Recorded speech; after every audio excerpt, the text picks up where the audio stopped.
Alors pour s'orienter dans la clinique, je trouve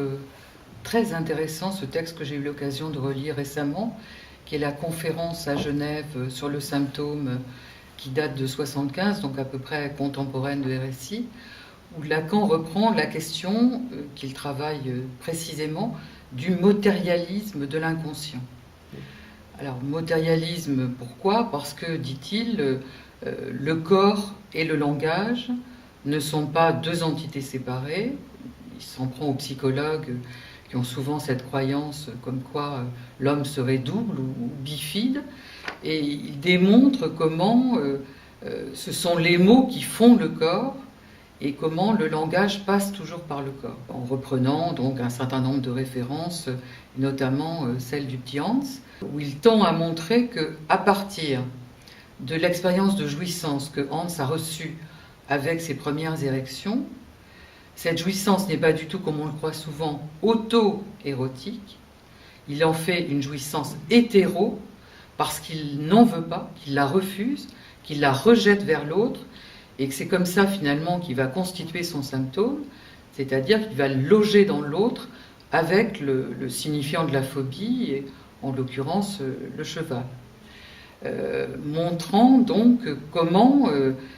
le sujet ne peut pas apprivoiser la jouissance, qu'elle est toujours dans un premier temps traumatique, et qu'il faudra tout le travail que Hans va faire avec Freud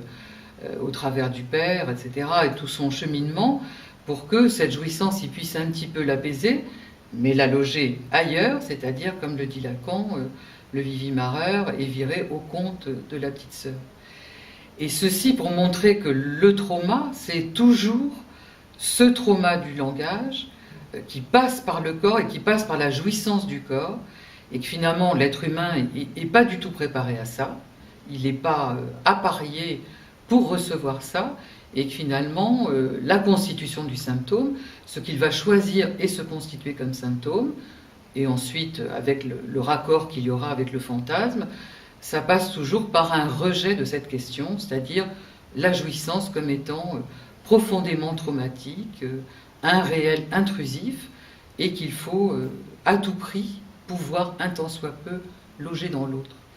Et je trouve ça très éclairant par rapport à la clinique à laquelle nous avons affaire, qu'elle soit celle des enfants, hein, où on voit tout ça, comment ça s'élabore, enfin, comment le sujet se saisit de petites bribes, de petits trébuchements, etc. Comment c'est ça qui va lui permettre d'élaborer son rapport au langage, mais comment, il ne faut pas oublier que ça n'existe pas indépendamment du corps, et que c'est toujours la réalité sexuelle de l'inconscient qui fait le lit du langage, et qui va aussi l'inscrire au travers du signifiant, et au bout d'une analyse, peut-être qu'on découvrira qu'il y avait là une lettre,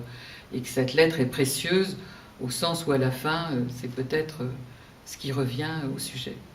Merci, Marie-Hélène Blancard.